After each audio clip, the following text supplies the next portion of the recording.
Hello, my name is Brian Kristoff, and I'm Mutiny's team lead, sound design lead, and particle effect lead. In addition to these responsibilities, I'll also be assisting Jason in level design and everyone else in story design and 3D modeling. Hi, I'm Evan Grark. I'm the story creator and the lead lighting designer and level designer. I'm working on my lighting skills and helping to make a game that is full of atmosphere, despite the fact that the game is mostly in the dark. Designing levels is something that I'm very interested in, so I am hoping to strengthen my level design skills. My name is Jason Torres, and I am the lead level designer.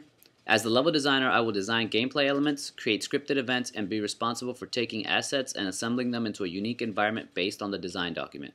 In addition, I will also be assisting my fellow team members with programming and creating assets. My name is Jessica Dolan. I am the lead programmer. I'm excited to be the lead programmer because I enjoy programming and would like to further my skills in this area. I am also the user interface design lead. I have experience creating a user interface in UDK on previous projects, and I'm looking forward to using those skills on this project. I will also be helping with story design, 3D modeling, and particle effects as necessary. We're Team Mutiny, and our game is called Acoustical Navigation. Acoustical navigation, simply put, is a first-person minesweeper experience. However, the player traverses the game world through analyzing different sound tones, rarely through sight, because the game is set in almost complete darkness. The game's world floor largely consists of square tiles, similar to that of a chessboard. Each tile emits a particular sound tone when the player walks over it. Every sound tone corresponds to how close or how far away the player is to peril. Low-frequency tones inform the player that they are relatively safe, while high-frequency tones alert the player that peril is near. Tiles have 6 different sound tones, akin to that of a 6-string acoustic guitar, hence acoustical navigation. Also, when the player interacts with the tile will glow red in addition to producing its corresponding sound tone. Although the glowing tile will not produce enough light to guide the player, it will tell the player the size of the tile he or she is currently standing on. Acoustical navigation is a horror story set in darkness. The player begins the game with amnesia in a dark, man-made world.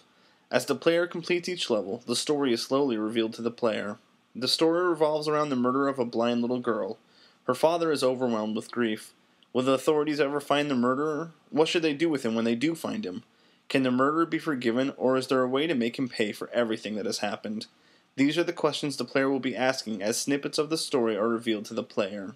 Finally, at the end of the game, the player will learn the truth. The player is the murderer. The father of the victim arranged for the murderer to feel terror similar to what his daughter had experienced. In acoustical navigation, players are encouraged to use their sense of hearing rather than sight. There are 3 main player mechanics. These are movement, jumping, and ball rolling. Although movement, the ability of the player to walk around the game space, may seem simplistic, traversing through the hazardous game world with almost zero visibility will be a challenge in itself. Relying on their hearing, players must always be in tune with how, why, and when they move. The second mechanic the player will have to master is jumping. The player will be allowed to jump as he or she pleases. Jumping allows the player to re-trigger the tile they are standing on, as well as help them avoid certain perils. The third mechanic involves rolling a ball. The player's inventory consists of 3 tiny rubber balls. The player can roll the ball in the direction he or she is facing, allowing the player to trigger multiple tiles ahead without actually having to stand on them. This can help guide the player in a safe direction as well as distract the enemy NPC. Balls are able to be treated by the player for reuse. The player must use them wisely though, because they can also be permanently lost to all perils. While the player is implementing these mechanics, the player must also be cautious of perils.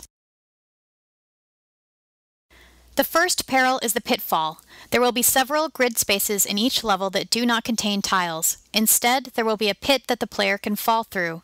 The player will not be able to see these pit spaces until he or she moves into them. If the player moves into the pit space, the player will fall to his or her death and will need to restart the level. Luckily, the player will be made aware of these pitfalls through sound. Each time the player steps on a tile, the tile will emit a sound. The higher the sound pitch, the closer the player is to a pitfall. As the player progresses through the game, the player will also be introduced to unstable tiles. These tiles produce an electric guitar sound. The sound of the electric guitar will get higher in pitch the longer the player stands on the tile. If the player remains on the tile when the sound reaches the highest pitch, the tile will break away beneath the player and the player will fall to his or her death. Beyond the sounds of the tiles, there are certain perils which require the player to listen to his or her surroundings to avoid the obstacle. The first of these perils is the fan blades tile. The player will be able to hear the whirring of the blades as the player approaches the fan blades. If the player steps onto the fan blades tile, the player will be sliced and pushed backwards. The player will lose a third of his or her health. The next peril of this nature is called the broken wires tile. It functions similarly to the fan blades tile, except that the sound warning away the player will be the sound of broken wires, and the player will be electrocuted and pushed backwards. The player will also lose a third of his or her health.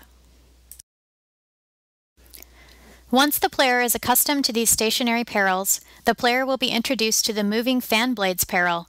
The moving fan blades make a sound similar to the fan blades tile, but the moving fan blades and accompanying sound do not stay stationary. The fan blades move back and forth. The player will need to listen to the location of the moving fan blades and move past them at a time when the blades are at a safe distance. If the player touches the moving fan blades, the player will be sliced by them and the player will lose a third of his or her health. Finally, in addition to avoiding these obstacles, the player must also avoid a robot that is traversing the same level map. If the AI robot gets close enough to the player, the AI robot will detect the player's presence and follow the player wherever he or she goes. If the AI robot collides with the player, the AI robot will slice the player with a sharp knife, and the player will lose a third of his or her health. We have created a design that we feel fits within the 4 tenets of the final project. First, we will be entering our game into the Independent Games Festival Student Showcase Competition, and we will be abiding by the rules of that competition. In order for us to do this, we must make sure that during development we are meeting the eligibility requirements, which involves creating the game without the aid of professional assets. This will be a new and exciting experience for the team. It will be a way of getting our names out there, showing our skills, and seeing how we stand among other student developers. Acoustical navigation easily meets the second tenets criteria of having unique and interesting gameplay. While traversing the game world, the player must continuously listen to the tile's sound tone for guidance around silent perils, listen for noisy stationary perils, listen for noisy moving perils, listen and be aware of the AI robot's location, and have a quick response time for when the player stands on an unstable tile. The player must do all of this while making his or her way to the level's exit in almost complete darkness. The third tenet is that the game must be reasonable in scope. When first looked at, the game might seem like it could be too easy to accomplish. There are hardly any visuals that need to be created or models that need modeling. So how is this game in scope? Isn't it too easy? No. The challenge in the game is to make it as fun as possible and maintain the attention of the player. This is going to be done by creating a system that will generate items randomly placed throughout the levels. Creating the level system will keep the team busy. Every level that we will create will also be handcrafted. Certain perils that are in each level will be hand-placed. The other perils throughout the level will be randomly placed using the programming that we will implement.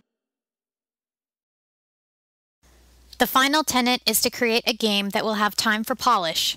We feel that our game idea is achievable and gives us plenty of opportunity for polish. For one thing, the game is scalable. If necessary, we can limit ourselves to 13 static levels, but if everything goes smoothly, we can implement a spawning system that will randomize the location of the perils and create a relatively unique experience for each playthrough. Additionally, our game contains minimal art assets. This will give us more time to focus on our mechanics as well as the flow and balance of the game. Thank you all for taking the time to view our presentation. We now open the floor for questions.